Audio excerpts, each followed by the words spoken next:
हजुर, म रङ्गलाल पर्साई विश्वनाथ परोपकार घाटको अध्यक्ष।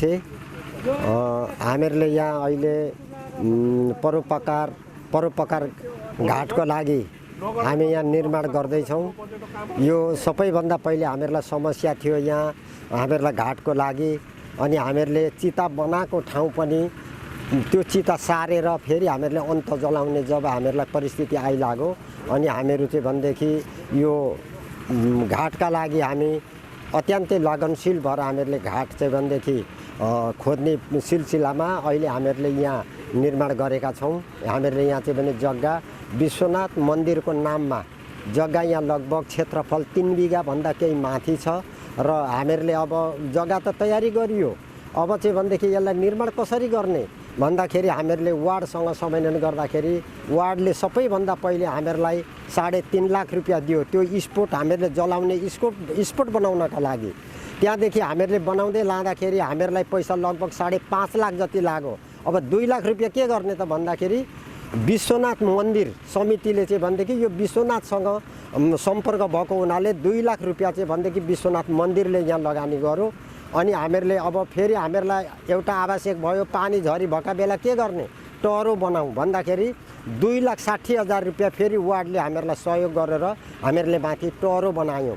टहरो त बनायौँ, अब त्यति त गऱ्यौँ। यहाँ चाहिँ भने हामीहरूले चाहिँ भनेदेखि घाटमा लास लिएर आउँदाखेरि भित्र त्यो स्पोटमा पुग्ने अवस्था नहुँदाखेरि अब काँसले चाहिँ भनेदेखि सबै ढाक्छ। काँसले ढाकिसकेपछि अब के गर्ने भन्दाखेरि हामी सबै साथीहरू बसेर अबलाई के गर्ने त भन्दाखेरि वार्डले हामीहरूलाई 1 लाख रुपियाँ पैसा अहिले पनि यो तत्काल निर्माण गर्नका लागि वार्डले 1 लाख रुपियाँ छुट्याएको थियो। त्यो 1 लाखमा टेकेर हामीहरूले गाउँतिर 3टा हामीहरूले समिति बनाएर तल कप्परसुकादेखि माथि हाम्रो गढीझारको सिरानदेखि हाम्रो जामबाडी लगायत त्यहाँदेखि कादुपाडा भएन हामीहरूलाई दमकका हामीहरू चाहिँ भनेदेखि दमकदेखि पनि हामीहरूलाई सहयोग भएको छ बाहिरदेखि पनि। त्यसो गरेर लगभग हामीहरूले 5 लाख रुपियाँ सर्वदान गरेर उठायौँ समितिले सर्वदानका लागि र 1 लाख रुपियाँ पैसा वार्डले दिएर हामीहरू अहिले विकास निर्माण गर्दैछौँ। र यो वार्डले हामीहरूलाई जम्मा 3 पटक भयो। पहिले हामीहरूलाई दियो 3,50,000, त्यहाँदेखि 2,60,000 अनि अहिले हामीहरूलाई दियो 1 लाख रुपियाँ। अब यसलाई हामीहरूले यो पैसाले हामीहरूलाई पुग्ने अवस्था छैन। हामीहरूलाई यहाँ घेराबारा गर्नु छ अनि यहाँ चाहिँ भनेदेखि बाटो स्तरोन्नति गर्नु छ। यो हामी अब समिति यो काम गरिसकेपछि हामी नगर प्रमुखहरू यहाँ चाहिँ भने हाम्रा मेयर साहेब भयो, उपमेयर साहेब हुनुभयो, अधिकृत हुनुभयो, वार्ड अध्यक्ष हुनुभयो लगायत हामीहरू ल्याएर यहाँ अवलोकन गराउँछौँ र आवश्यकता उहाँहरूलाई हामी दर्शाउँछौँ। उहाँमा हामीहरूले यहाँ अहिले चाहिँ भनेदेखि हामी आएर यो चाहिँ भनेदेखि हामीहरू पनि खटिराखेका छौँ। वार्ड अध्यक्ष पनि दैनिक आएर यहाँ चाहिँ निरीक्षण गरिराख्नु भएको छ। हामीहरू समिति मात्रै होइन यहाँ खट्ने, बाहिरका समितिभन्दा बाहिरका साथीहरू पनि हामी जसरी खटेका छौँ त्यसरी नै खटिरहेका छन्। र हामी यहाँ चाहिँ भनेदेखि यो ढलान गर्नका लागि पैसाका लागि हामीहरूलाई चाहिँ भनेदेखि अति आवश्यक छ, अहिले पनि पुगेको छैन। किन भन्नुहुन्छ भने हामीहरूलाई एकिङ यहाँ खर्च कति हो हामीहरूले अहिले टोटल गरिसकेका छैनौँ समिति बसेर। मलाई लाग्छ अहिले पनि हामीहरूलाई केही न केही 1-2 लाख रुपियाँ अपुग हुन्छ कि जस्तो महसुस गरेका छौँ। अब त्यो हिसाब गरिसकेपछि मात्रै त्यसको चाहिँ अब लेखाजोखा हुन्छ। हामी यो काम गरिसकेपछि हामी 1 रुपियाँ पैसा अगल बगल नहुने गरी हामी सार्वजनिक गर्ने हाम्रो समितिको निर्णय छ। र हामीहरू के गर्ने विचार छ भने यहाँ एउटा हामीहरूको समितिहरू के भन्छन् साथीहरू भने यसलाई एउटा पार्कको रूपमा बनाऊ। हामीहरूले यहाँदेखि लगभग 25-30 मिटर 50 मिटर जति पूर्व लगेर यसलाई दक्षिण लगेर यसलाई पुरेर एउटा पार्क जस्तो बनाऊ भन्दैछन्। यो हाम्रो पहुँचभन्दा बाहिरको कुरा हो। यो हामीहरूलाई नगरले वा प्रदेशले सहयोग गरेन भने हामीहरूको यो कल्पनाभन्दा बाहिरको कुरा छ। साथीहरूले चाहिँ भने यो काम गर्नुपर्छ भन्छन्। अब हामीहरूलाई नगर र प्रदेशले सहयोग गरेन भने हामीहरूको यो पहुँचभन्दा बाहिरको हो। तपाईलाई मैले एउटा प्रश्न सोध्न चाहे। हजुर, जस्तो यस समितिको अध्यक्ष हुनुहुन्छ तपाईँ। हजुर हजुर र समितिको अध्यक्ष हुनुहुन्छ पोखरा घाटको। वडा र वडा अध्यक्षको कस्तो साथ सहयोग? हामीहरूलाई पूर्ण छ। हामीहरूले सोचेभन्दा बढी गरिराख्नु भएको छ। किन भन्नुहुन्छ भने हामीहरूलाई आवश्यक पर्यो भन्दाखेरि उहाँले सहयोग गरिराख्नु भएको छ। सबै यो घाटमा मात्रै हालिदिएर पनि हुँदैन, उहाँको पनि विभिन्न योजनाहरू छन् होला। हामीहरूलाई मैले अघि भने सबैभन्दा पहिले 3.5 लाख दिनुभयो, हाम्रो 5.5 लाख रुपियाँ खर्च भयो। 2 लाख रुपियाँ पैसा मन्दिर समितिले यहाँ हाल्यो, विश्वनाथ मन्दिर समितिले हालिदियो हामीहरूलाई। त्यहाँदेखि हामीहरूलाई 2,60,000 दिनुभयो। हामीहरूले यो माथि चाहिँ भने हामी टहरो बनायौँ अनि अहिले पनि हामीहरूलाई चाहिँ 1 लाख रुपियाँ सहयोग गरेको छ। अब हामीहरूलाई यो त्यो वार्डको बजेट सबै यो चाहिँ भनेदेखि घाटलाई मात्रै दिएर पनि अब उहाँको पनि विभिन्न योजना छ। यो सबै 7 नम्बर वार्ड चारैतिर हेर्नुपर्छ। हामीहरू वार्डतर्फबाट हामीहरू सन्तुष्ट छौँ। यसलाई लगभग हामीहरू 40-50 मिटर जति पूर्व वाल लगाएर दक्षिण झारेर यो जुन हाम्रो मलामी घर छ त्यहाँसम्म त्यो वाल छुट्याएर यसलाई हामी पुरै चाहिँ भनेदेखि यसलाई यी ठुला रुख हामी एउटै चलाउँदैनौँ र यसलाई ड्याममै माटो पुरेर एउटा पार्कको रूपमा बनाऊ भनेर साथीहरू भन्दै हुनुहुन्छ। यो चाहिँ हाम्रो पहुँचभन्दा, यो समाज र समितिभन्दा पहुँचभन्दा बाहिरको कुरा हो। हामीहरूलाई यो सहयोग गर्ने भनेको कि नगर हो कि प्रदेश हो, योभन्दा हाम्रो पहुँच पुग्दैन। हामीहरूले यही अन्दाज गरेका छौँ र अब हामीहरूलाई वार्डले हामीहरूलाई जम्मा हाम्रो खर्च यो अब जग्गाको त मूल्याङ्कन फाल्टु नै भयो र जग्गा जम्मा पैसा भनेको हामीहरूलाई पहिले यो स्पोर्ट तलको बनाउँदाखेरि 3.5 लाख रुपियाँ 3.5 लाख रुपियाँ पैसा वार्डले दियो। यो तलको बेस्ट बनायौँ, फलाम ल्यायौँ, यो जल्ने ठाउँ बनायौँ। 2,60,000 दिएको थियो, हामीहरूले यो माथि बनायौँ र अहिले 1 लाख रुपियाँ दिएको छ। जस्तो त्रिलोचन चुडालले चाहिँ भनेदेखि उहाँले चाहिँ भनेदेखि आफ्नो श्रीमतीको नाममा हामीहरूलाई एउटा टोयलेट बाथरुम तयारी गरिदिनु भएको छ र यो पहिलेको समितिहरूले नै यो चाहिँ भनेदेखि तल हाम्रो मलामी घर पनि तयार गरेको छ। लगभग यो जग्गाभन्दा फाल्टु हामीहरूको यहाँ 20 लाख जति अन्दाजमा हामीहरूको खर्च भएको छ जग्गा छोडेर। जग्गा हाम्रो यो स्पोर्टमा हाम्रो 3 बिघा जग्गा छ र तल छ 7 कट्ठा माटो। र अब चाहिँ कसैले सहयोग गर्न चाह्यो भने तपाईँ? हजुर, यो त कसैको आफ्नो पितृको नाममा, बुबा आमा हजुरआमाको नाममा चाहिँ भनेदेखि कसैले गर्छन् भने अब हामीहरूलाई यहाँ घेराबारा गर्नु छ, हामीहरूले वाल लाउनु पर्ने छ अथवा पिल्लर उठाएर जाली लाउनु पर्ने छ। यहाँ फलैचाहरूको अति आवश्यक छ। यहाँ कसैले आफ्ना चाहिँ भने अब बुबा आमाका नाममा, हजुरआमाका नाममा कसैले चाहिँ भनेदेखि यहाँ कसैले आफ्नो कीर्ति राख्ने विचार छ भने हामीहरूलाई अझै पनि यो घेराबाराको अति आवश्यक छ। यहाँ हामीहरूलाई चाहिँ बस्ने ठाउँ छैन। यहाँ हामीहरूलाई चाहिँ भनेदेखि फलैचाको अति आवश्यक छ।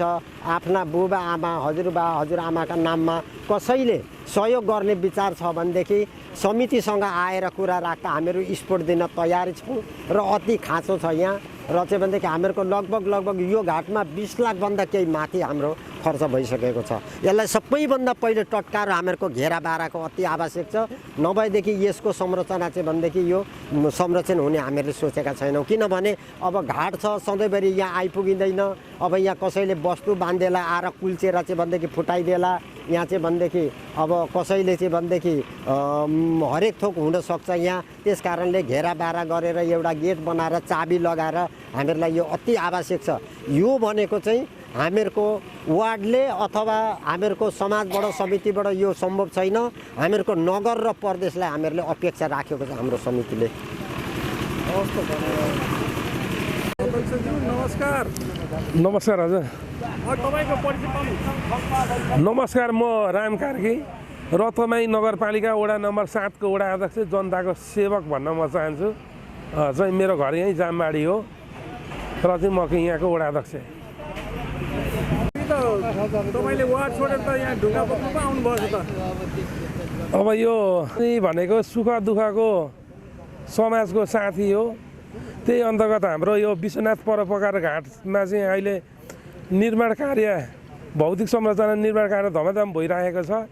म आज मात्र होइन, हाम्रो चाहिँ अध्यक्षज्यू लगायत अग्रज व्यक्तित्वहरू र हामी दैनिक रूपमा आएर यहाँ रेखदेख गर्ने, चाहिँ यहाँ निर्माणको रेखदेख गर्ने हरेक कुरामा चाहिँ हामी आइरहेको हुन्छौँ। तपाईँले आज देख्नु भएको छ, धन्यवाद छ। हामी निरन्तर आउँछौँ। देखिरहेको छु नयाँ संरचना बनाएको देखिरहेको छु। यो चाहिँ हाम्रो विश्वनाथ परोपकार घाट चाहिँ यहाँ कसरी निर्माण गर्यो भन्ने विषयमा अघि नै हाम्रो चाहिँ अध्यक्षज्यूसँग पनि तपाईँले प्रश्न गर्दै गरेको मैले सुनेको थिएँ। ती सबै चाहिँ दुःख पिरोहरू महसुस गरेर चाहिँ अति आवश्यक थियो यो चाहिँ परोपकार घाट चाहिँ निर्माण गर्नको लागि। हामी निर्वाचित भएर आइसकेपछि त्योभन्दा अगाडि पनि यहाँ समितिबाट कामहरू नभएका होइन। यहाँनिर चाहिँ के अरे ओत लाग्ने, पानी पर्दा ओत लाग्ने, मलामी आएर ओत लाग्ने टहरा थिएन। त्यो टहराहरू चाहिँ समितिले बनाइसक्नु भएको थियो हामी आउनुभन्दा अगाडि।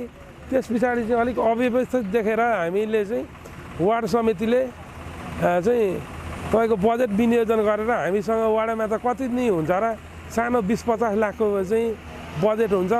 अब यत्रो चाहिँ यहाँ 7 नम्बर वार्ड हेर्नुपर्छ।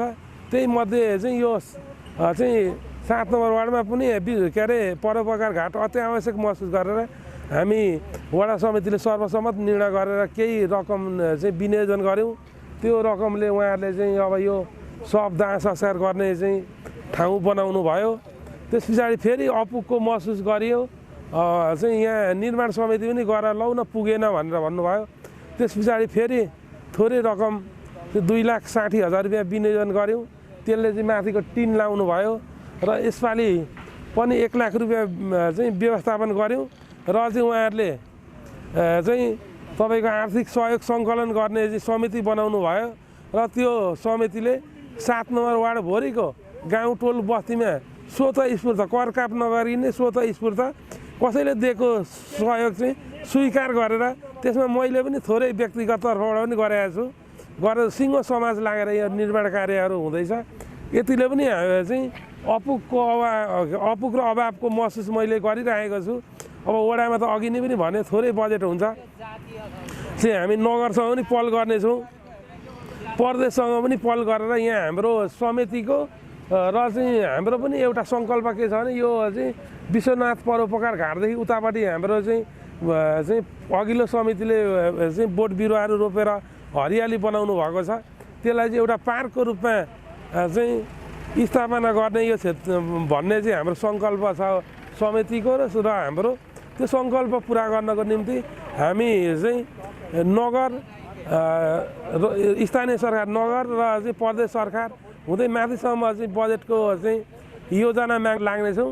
र चाहिँ बिचमा म के भन्न चाहन्छु भने जो चाहिँ स्वतः स्फूर्त चाहिँ यो विश्वनाथ परोपकार घाटलाई अझै चाहिँ राम्रो व्यवस्थित बनाउनको निम्ति मेरो पनि केही सहयोग रहोस् भन्ने चाहने कोही चाहिँ इच्छुक दाता हुनुहुन्छ भने स्वतः स्फूर्त उहाँहरूले पनि यो चाहिँ अभियानमा सामेल भएर चाहिँ यो चाहिँ बन्दै गरेका चाहिँ निर्माण कार्यहरूलाई थप व्यवस्थित बनाउन र चाहिँ यहाँको समितिले चाहिँ तपाईँले एउटा सङ्कल्पको रूपमा चाहिँ गरेको पार्क निर्माण गर्नको लागि चाहिँ सहयोगी मुनहरूलाई पनि म वडा अध्यक्षको तर्फबाट र मेरो व्यक्तिगत तर्फबाट पनि विनम्रताका साथ चाहिँ यो सहयोगी अभियानमा चाहिँ स्वतः स्फूर्त जुट्न चाहनुहुन्छ, लाग्न चाहनुहुन्छ, यसलाई सम्पन्न बनाउन चाहनुहुन्छ भने चाहिँ सहयोगको अपेक्षा चाहिँ गरेको छ। त्यो अभियानमा जोडिनु हुन म अपिल समेत गर्न चाहन्छु। र चाहिँ यहाँ चाहिँ विगतका दिन चाहिँ यतापट्टि देख्न सक्छौँ।